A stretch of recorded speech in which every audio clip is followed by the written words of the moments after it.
देखिए, ये बात तो बहुत क्लियर है कि अमेरिका कहीं ना कहीं ऑयल रिजर्व्स पर वेनेजुला के कब्जा करना चाहता है। उसने उस पर अटैक किया है, पर नाम है डेमोक्रेसी के लिए कि हम यहाँ पर डेमोक्रेसी स्टैब्लिश करना चाहते हैं। ये अमेरिका वही अमेरिका है जिसने 150 साल लगा दिए अपने देश में वुमेन्स को वोटिंग राइट देने में। 1776 में ये देश आजाद हुआ था, 1920 में जाकर के वुमेन्स को कहीं राइट मिले। वो छोड़िए, इन्होंने तो इनके देश के गरीब उनको भी वोट के राइट जो थे वो 50 साल बाद दिए। ये डेमोक्रेसी की बात करते हैं, दो मुंहे सांप कहीं के। डेमोक्रेसी की तो बात ही नहीं है, बात है वहां के रिसोर्सेज की। पर कई लोगों को लग रहा है कि ये रिसोर्स क्रूड ऑयल है, क्योंकि वेनेजुला के पास सबसे ज्यादा ऑयल रिजर्व्स हैं। अमेरिका जो है उनके क्रूड ऑयल को कैप्चर करना चाहता है, पर हकीकत क्रूड ऑयल नहीं है, क्योंकि क्रूड ऑयल तो आगे चल के एक डूबती इकोनॉमी है। अमेरिका क्यों एक डूबती इकोनॉमी में अपना हाथ डालना चाहेगा? नया मार्केट ईवी का है, ईवी को चाहिए मिनरल्स, और मिनरल्स कहां से मिलेंगे? Andes mountain. अमेरिका को बहुत अच्छे से समझ में आ गया है कि अगर हमें मिनरल रिसोर्स चाहिए तो हमें एंडीज पर कब्जा करना पड़ेगा। पर एंडीज ही क्यों?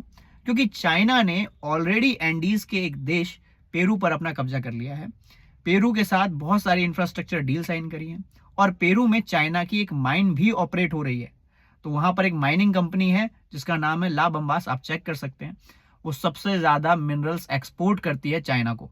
सोचिए, चाइना इस बात को जानता है कि ईवी आने वाले टाइम का मार्केट है और इकोनॉमी को बूस्ट करने के लिए मिनरल्स की जरूरत पड़ेगी।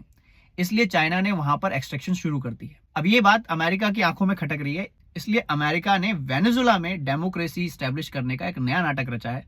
और ये लड़ाई जो है आने वाले टाइम के मिनरल वॉर के लिए है, ना कि डेमोक्रेसी को स्टैब्लिश करने के लिए या फिर क्रूड ऑयल के लिए। अगर आपको बात अच्छी लगी हो तो जरूर शेयर करिएगा, कमेंट करके जरूर बताइएगा।